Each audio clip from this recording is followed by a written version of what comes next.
O Senhor esteja convosco. Proclamação do Evangelho de Jesus Cristo segundo Mateus. Glória a vós, Senhor.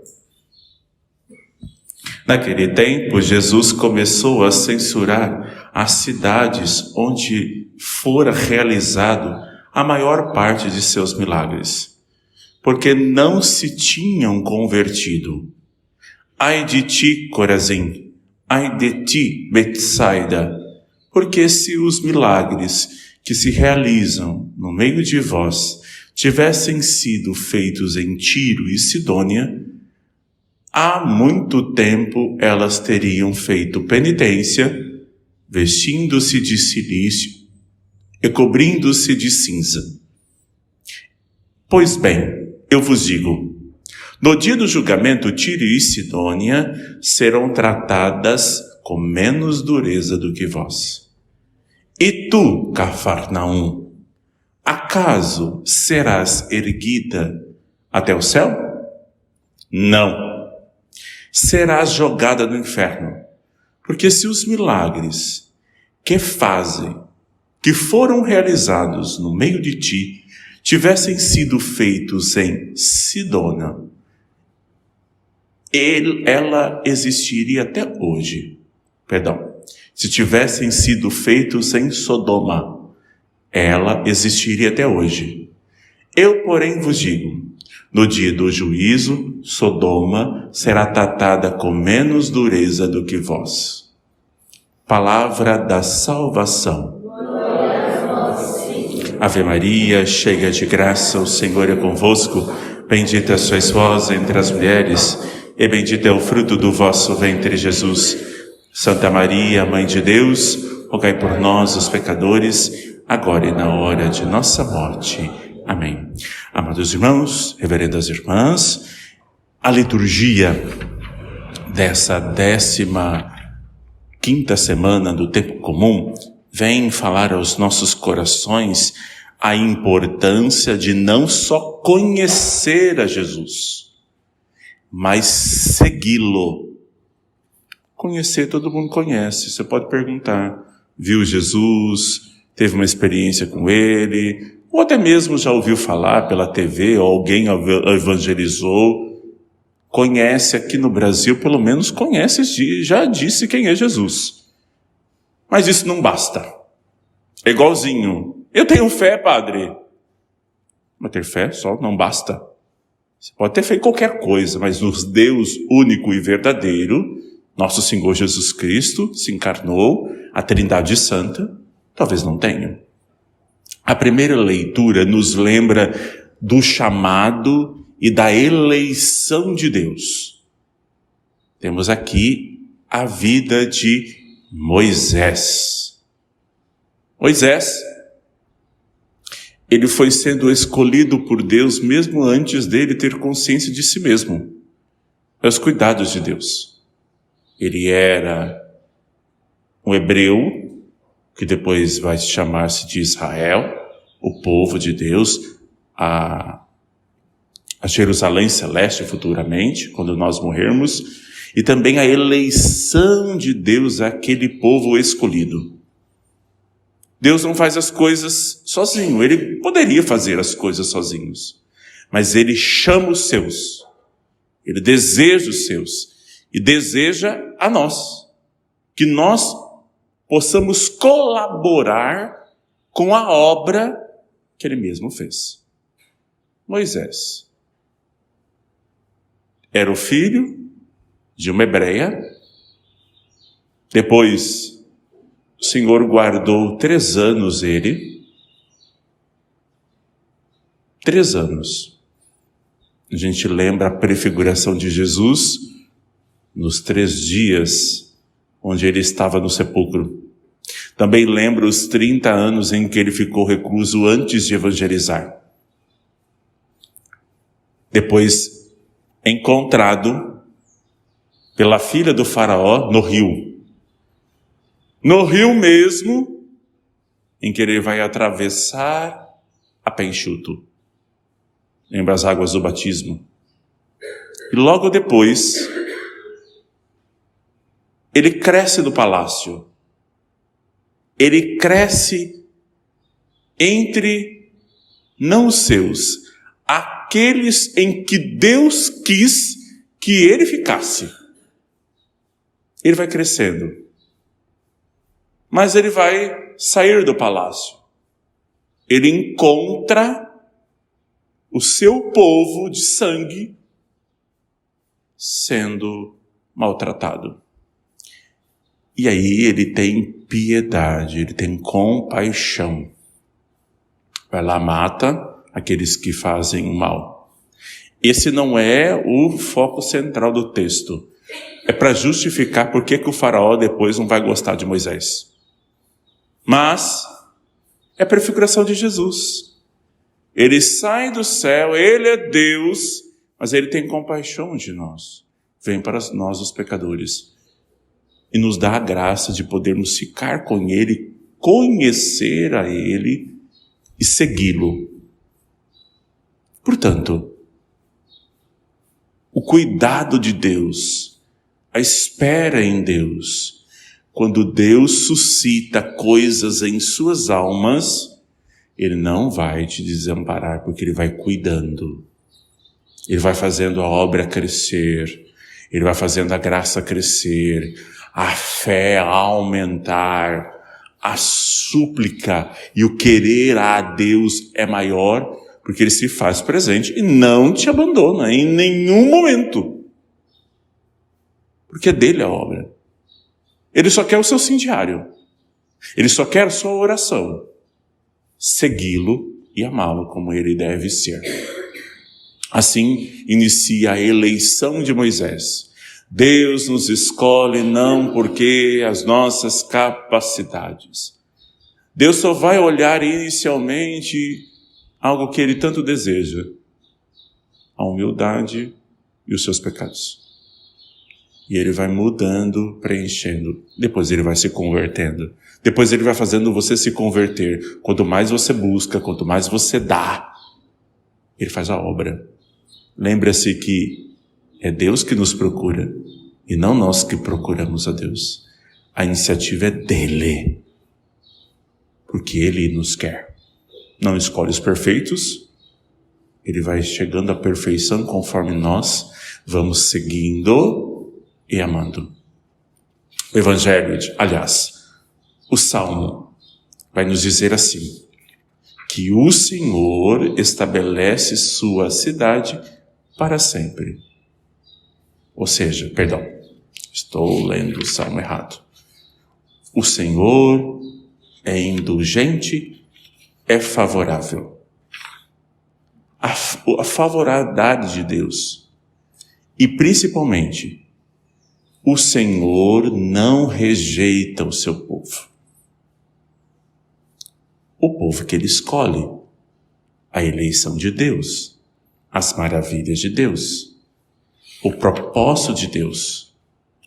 Deus estabelece sempre em nós a eleição e principalmente a escolha. Só basta manter a fidelidade. Evangelho. Já no Evangelho de Mateus 11, 20 e 24, nós temos algumas cidades em que nosso Senhor Jesus Cristo reconhece. Primeiro, são as cidades do Antigo Testamento, lá do livro de Gênesis: Sodoma, Gomorra, Tiro e Sidônia.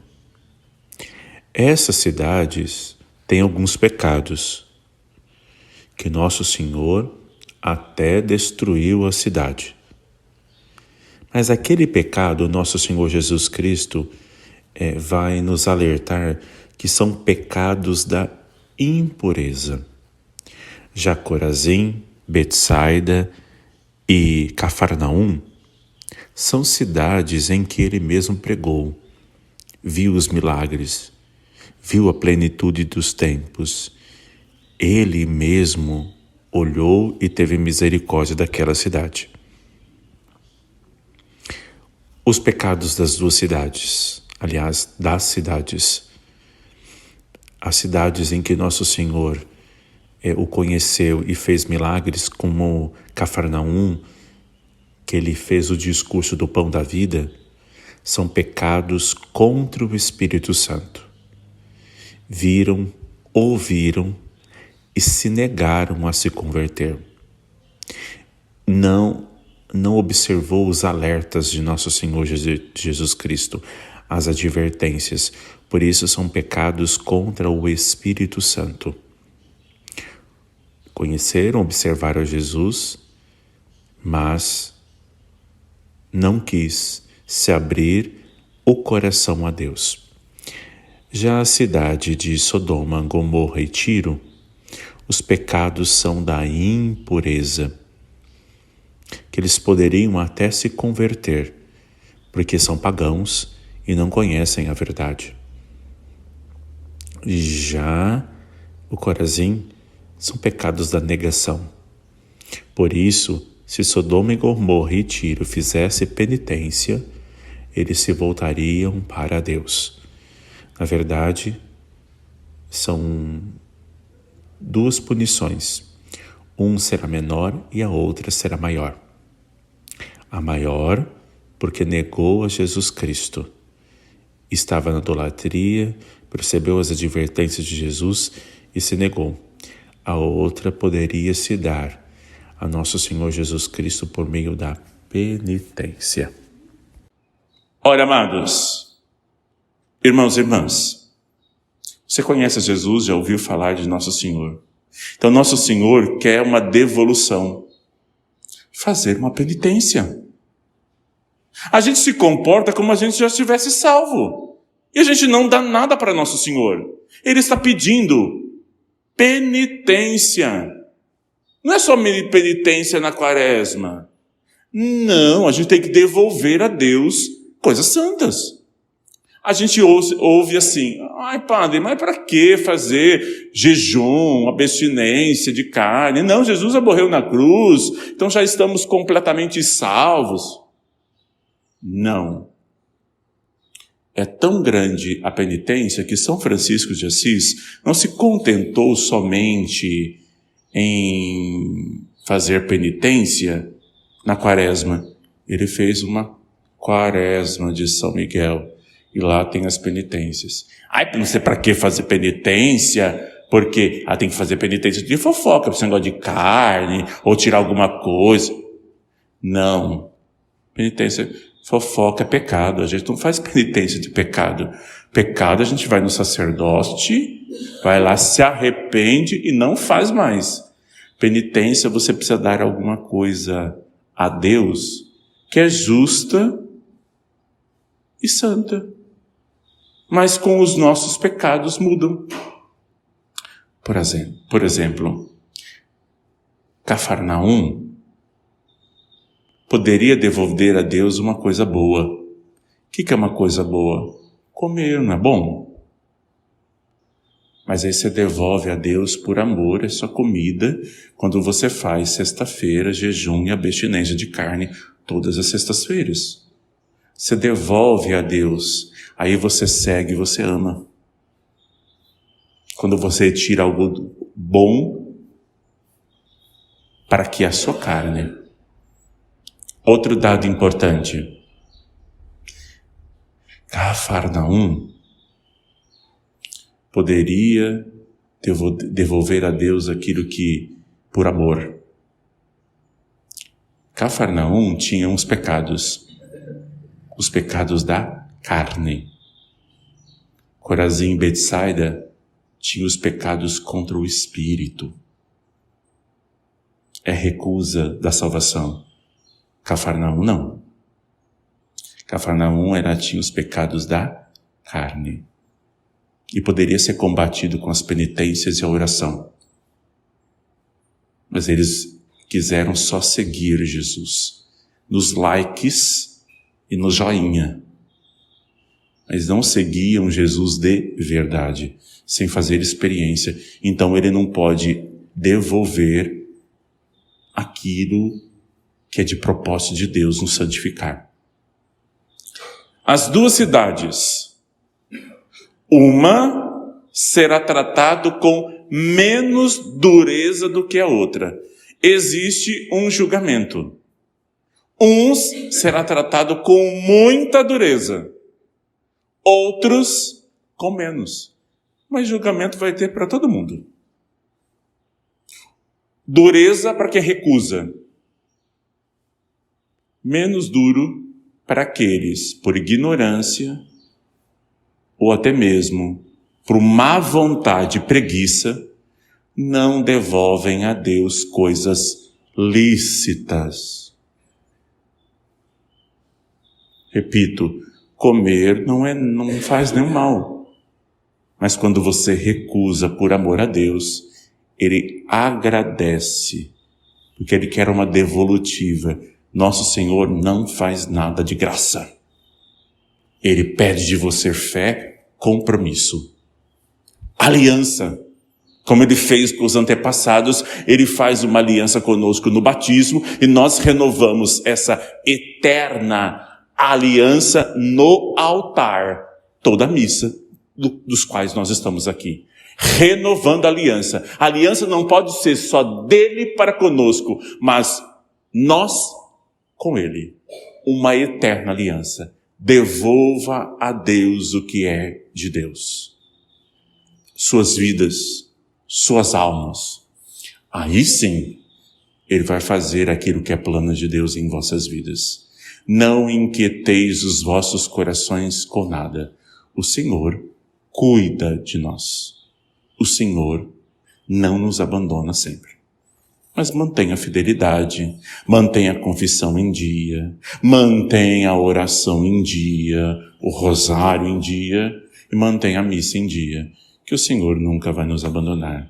Tenha reta intenção e faça agrados a Deus com a penitência, com a oração. Seja generoso para com o nosso Senhor. Nós somos muitos mesquinhos. Você já é generoso porque você está na missa diária aqui. Nós já temos uma generosidade. Mas seja mais generoso com o nosso Senhor, que Ele dará mais generosidade. Ele tratará com menos dureza a vós do que com os outros, que não fazem o mesmo. Louvado seja nosso Senhor Jesus Cristo.